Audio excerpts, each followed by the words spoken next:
Ebullient greetings. I'm your host, Jacquie Bird of Jacquie Bird Spiritual Wellness, your guide to stress and anxiety relief, mindfulness, awareness, self-care, self-love, and personal growth.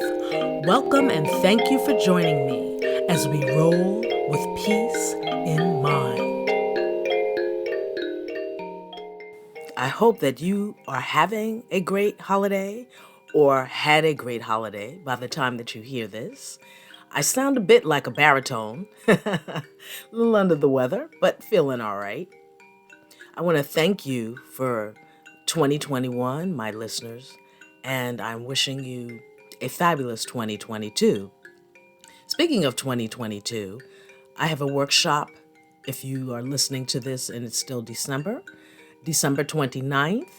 It also repeats January 8th and January 9th. It is called Don't Defer You, and it's a guided meditation and journaling workshop. And it is to get you in the right frame of mind for 2022. What are your intentions? Set your intentions, and I take you through a beautiful guided meditation. So I hope that you join me. Come vibe with me. Come vibe with me. This episode takes two oldies, yet goodies. The first one is the 6 best gifts to give yourself. And that was episode 36. And then the next one is reducing stress. And that was episode 43. So they both have to do with how can we in the new year get ahead of the stress. Maybe we need to say no when we always say yes. So I give you some things to consider, some tips to get your stress relief happening. All right? So, without further ado, today's riff is a wisdom replay. The 6 best gifts to give yourself before stress has got you in a mess. We've all seen those articles about how bad stress is for our health, how it makes our adrenal glands fire adrenaline, the fight or flight hormone. We've read how it can cause head, back, and stomach aches, raise blood pressure, cause fatigue, depression, and lower our immune systems. We know it makes for many a sleepless night and can possibly lead to heart disease because of the amount of epinephrine that gets pumped into our systems. And we also know that constant habitual stress can lead to a whole host of other health issues. Not to mention that being stressed out just doesn't feel good. And when you don't feel good, you don't make others feel good either. But because everybody is stressed out, we take it to be the norm, that it comes with the territory of being alive. Goodness knows we can be our own worst nightmares, the constant popping off of our fears and our critical judgmental minds that never stop chattering. That can truly drive us in torment. The Buddhists call it the monkey mind. Our thoughts at rapid speeds jump from synapse to synapse, often crashing at rest stops where we can't shut them off when we want to sleep or meditate. We want peace so badly and think a vacation is what we need. Sure we do. That vacation is wonderful. But since we spend more time not on vacation, that means all that monkey mind activity, it takes a toll on us physically, mentally, and spiritually.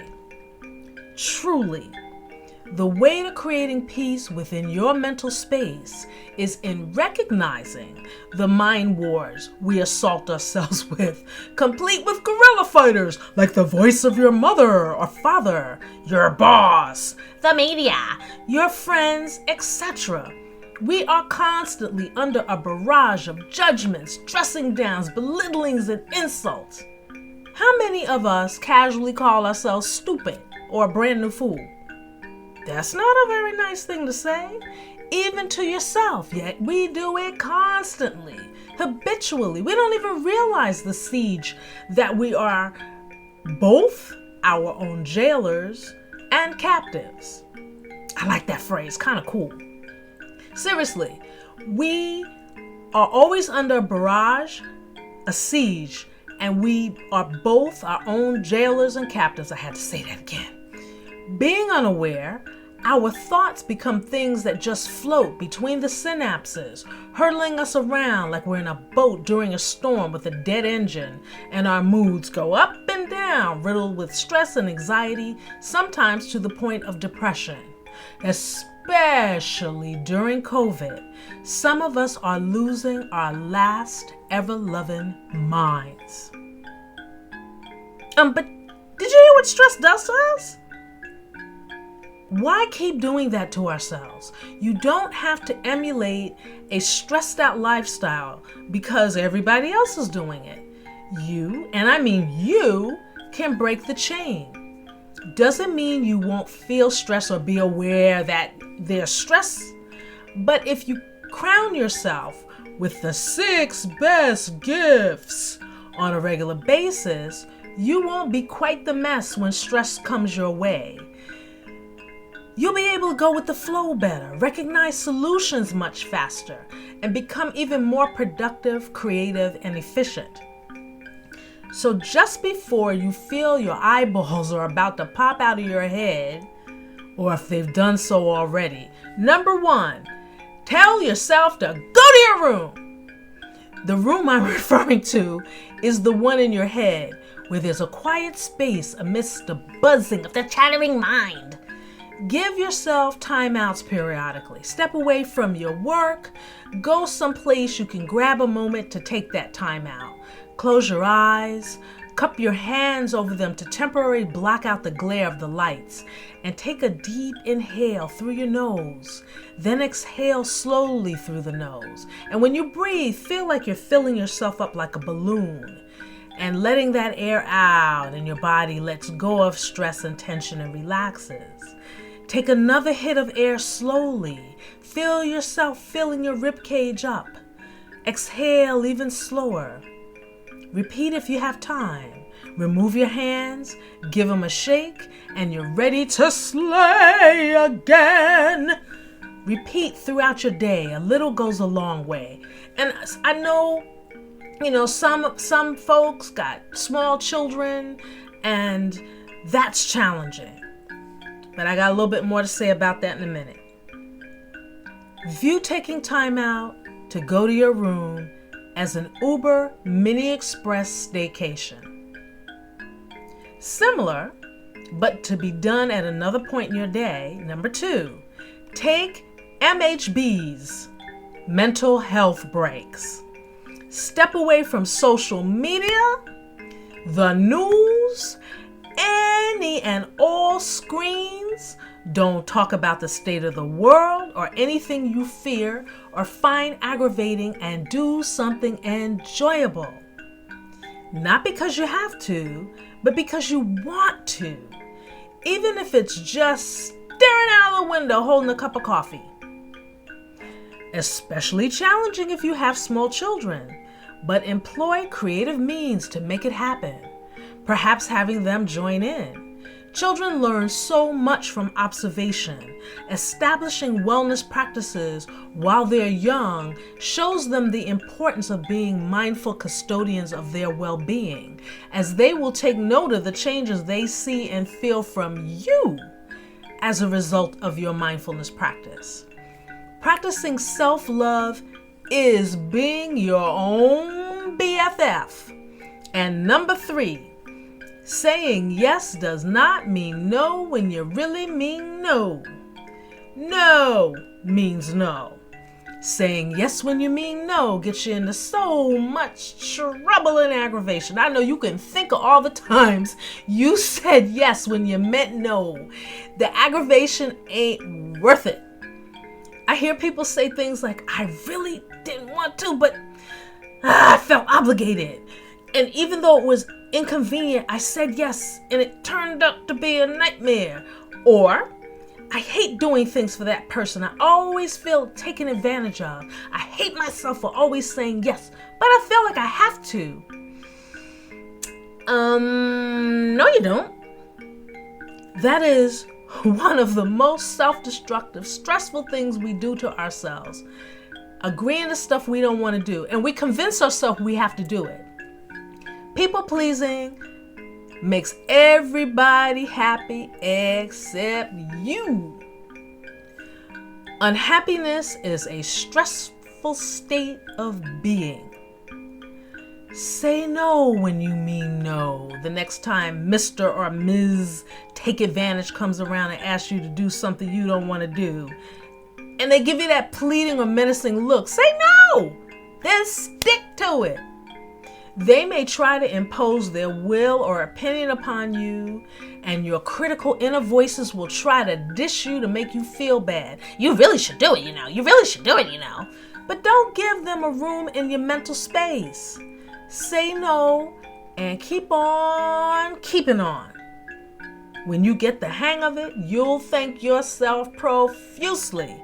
It's a cycle that can be challenging to break if you're always a people pleaser and you're always saying yes.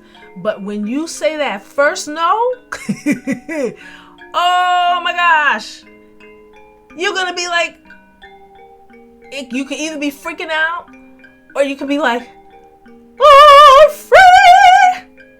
And remember, you have every right to act on your own behalf. Saying no when that's what you mean will set you free. Did somebody say free? Another gift that keeps on giving is to number 4. Exercise appreciation. Becoming more appreciative every day is one of the most soul-stirring things you can do, and boy, does it lift your mood, your vibe, and your outlook. The more you recognize and look for things to appreciate, things begin to shift in your life. Solutions appear that seem to elude you. People come seemingly out of nowhere to assist you. Doors open and your way of looking at things shifts, for you cannot be positive while focusing on the negative. Can't do it, can't do it, can't do it. They are two completely different frequencies. The positive frequencies come over the airways clear and crisp, while the negative frequencies flood the airways with mucho static and distortion. And while I'm at it, remember to say nice things about yourself to yourself. Appreciate you, your body. I don't care if you got 50 extra pounds on you. Appreciate your body, your life, for it is a gift. Rule of thumb: more appreciation equals less aggravation, less anxiety. Making time to appreciate can help you to number 5. Be more present. Pay attention. Actually be in the room with yourself as you engage in activity and have your mind in the same place as your body. When you are present, you are an active participant in your life. And you won't just phone it in, and you won't feel like life is too short because you will be too busy involved in it, and you won't be paying attention so much to time. And you'll also know where you put your keys. Pay attention. Show up for every moment, even the painful ones. All experiences contribute to the fabric that is the ever-evolving you, whether you can see them as they occur or not. Becoming more present deepens your connection to the whole of which you are a part of.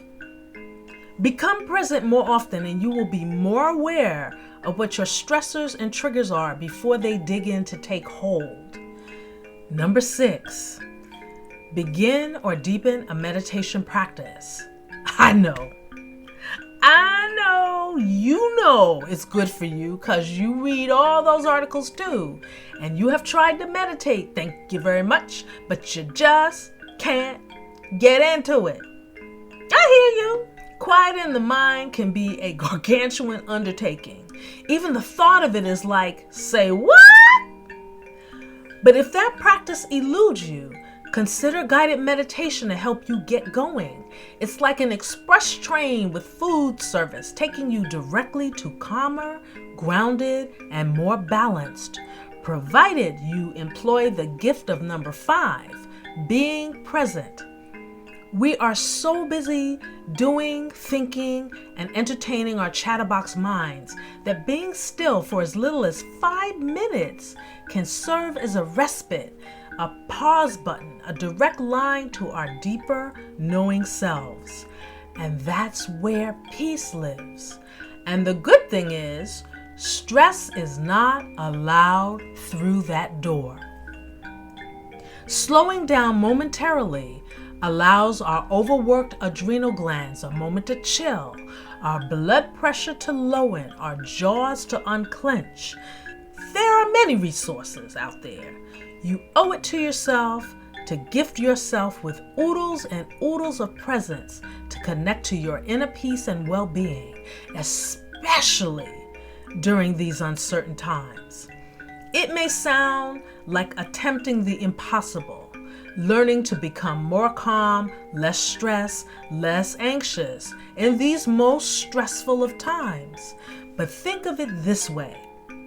Learning to reduce stress and anxiety now is akin to depositing an extraordinary sum of money in the bank.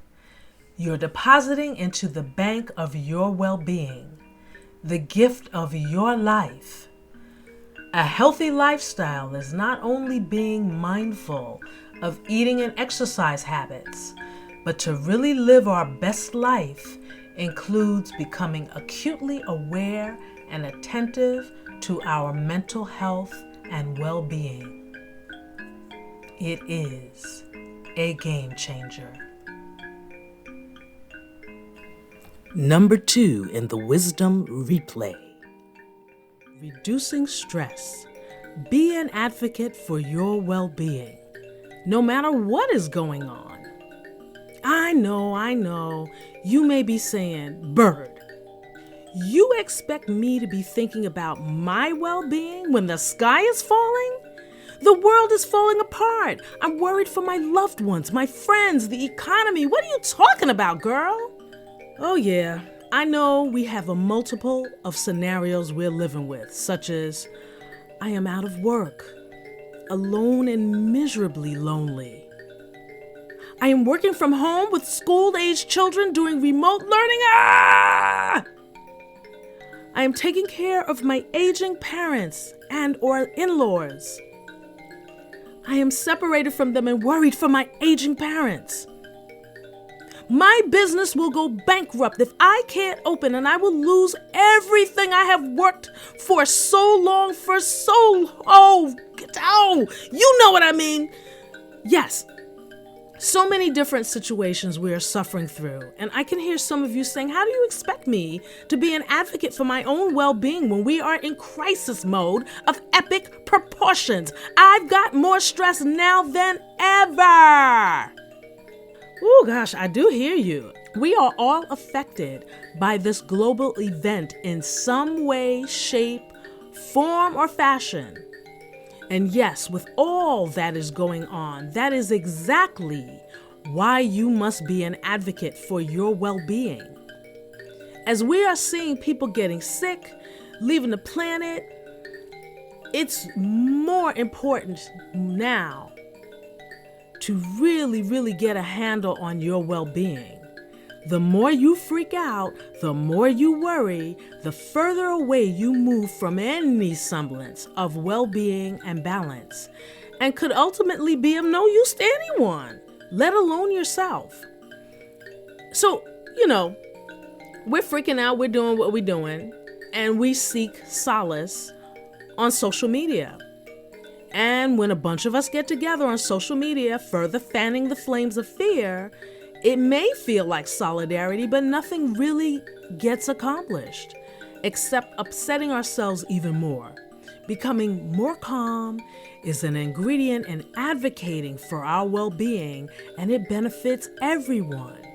Ask yourself, if you and another person get stuck in an elevator for hours, would you rather be in there with them having a panic attack, rolling around and taking up space, or them remaining calm and using that energy to help make a bad situation more bearable than it could be if you had panic-stricken Polly in there with you?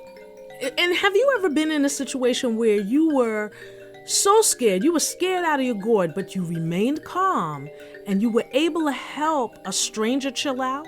I have been in some instances of being scared, but was able to remain calm, and it helped to calm everyone else around me, including the person in distress. It is, in hindsight, as I think about it, a miraculous thing to experience as everyone around followed my lead in terms of calmness. You may have a boss that panics at everything, making the work situation quite tense, while on the other hand, you may work for someone who is way cool and doesn't have hissy fits when things go south. Panicking does not solve a thing, and when we do that continuously, it puts us in a negative zone as far as well-being goes. It's like giving your cell acids because it's so toxic. Here, cells, I'm gonna give you a cocktail. Take that, drink that down. That's just worry, panic, and fear. Take that. That's what we are doing to ourselves. That's why you gotta advocate for your well-being. And then, some of us are superwoman and superman. Oh yes, you may be able to power through because of a steely determination to keep all the balls up in the air while doing a one-handed handstand. Woo, but boy, all that stiff upper lip stuff does is help to bust up your immune system. And another important reason to advocate and be an advocate for your well-being, especially now. When you take care of your well-being and make that a priority, it's a win-win for everybody. You have got to take conscious care of your mind-body connection. Be more of an observer of your thoughts and actions. Become more aware and put into action those things that take care of you. When you do that, like I said, it's a win-win for everybody. Everybody benefits. Everybody in your household will benefit when you look into advocating for your well-being. So much of the root of imbalance and dis-ease is in how our minds process things, how we think, how our approach to things go. Are we conscious, aware, and present? Or are we operating by rote, on autopilot? That's a question in and of itself to ask yourself as a check-in. Are you conscious and present in this moment or on autopilot? Are you neglecting your well-being by doing or not doing things you know will benefit you? Here are some things to consider. Are you aware of what happens to your body when you see something you disagree with or have a dissenting opinion from somebody else, let's say on social media? Do you feel your body temperature rising, your heart rate and breath quickening? Though seemingly benign, our constant inner explosions to stimuli, be it on a personal, business, or social media front, sends our emotions up and down constantly and continuously in a given day. One of the many reasons sitting still and breathing deeply is paramount to the success of advocating for your well-being. It gathers you to yourself. It gives you time to gather your wits. You can always tell what your predominant thoughts are in a given period by how you feel. Feeling sad? Feeling angry? Feeling cranky and irritable? Invigorated? Enthusiastic? Uplifted? How do you generally feel about life? And I bet right about now you ain't feeling so hot about it. And that is understandable. But again, that whittles away at your well-being, at your health, at your immune system. Goals: to reduce stress and knee-jerk reactions to stimuli. How do you do that? One plan of action is to observe, implement, and diffuse. Observe, implement, diffuse. This plan of action is not a sprint, so do not judge yourself and keep score. Just number one, observe your patterns. Just observe. Don't judge, just check yourself out. Keep a log or summary, how you behave, what your mental workings are when you are stressed. What are your behaviors when stressed?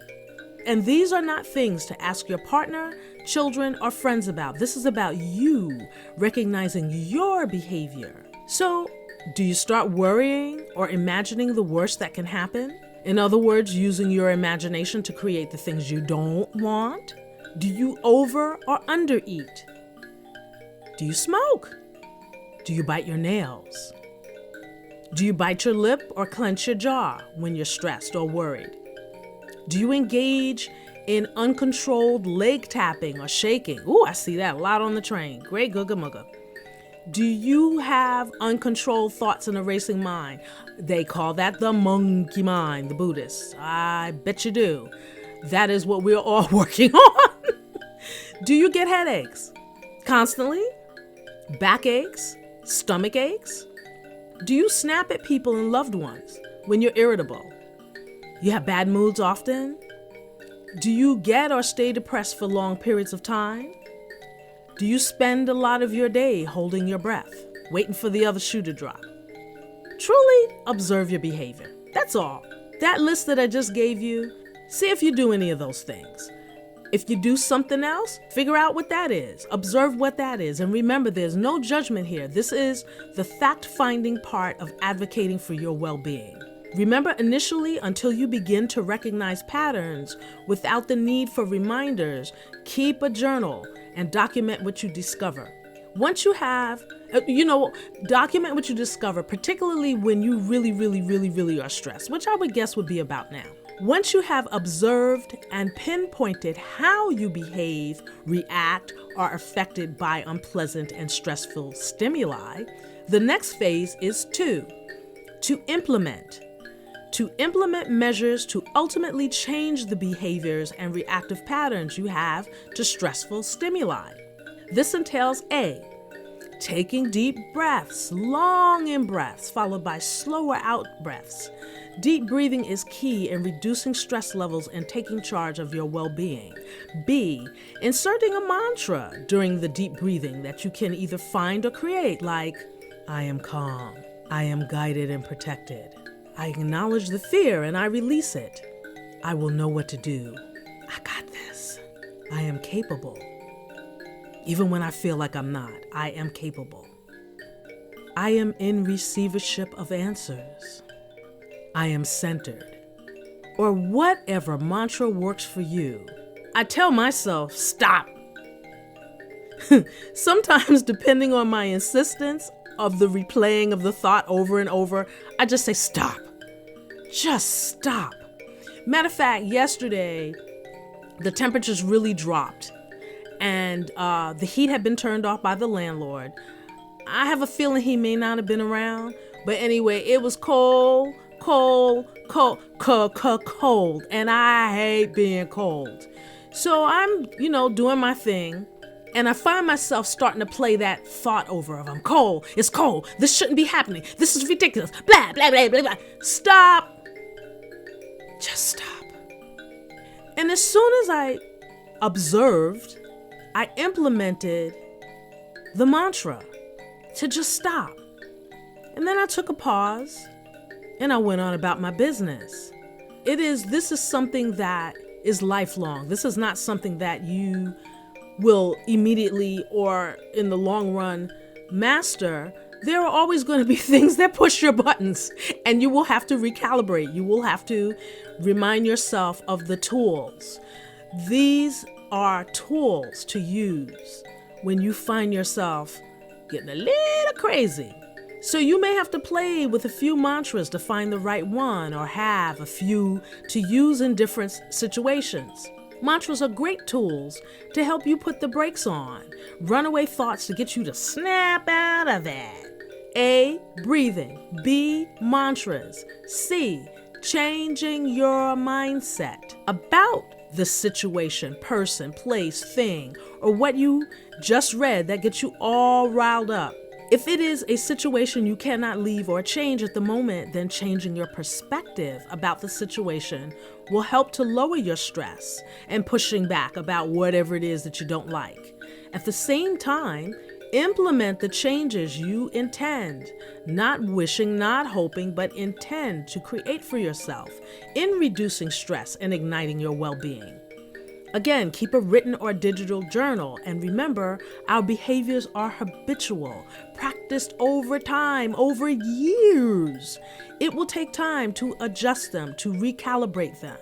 Diligent attention, intention, persistence, and patience will reap results sooner. And I know in a crisis, that is the last thing that you want to be thinking about doing, but I assure you, that when you can get yourself to a calmer place, you will be able to navigate difficult periods in your life much, much, much, much better and with less stress on your cells.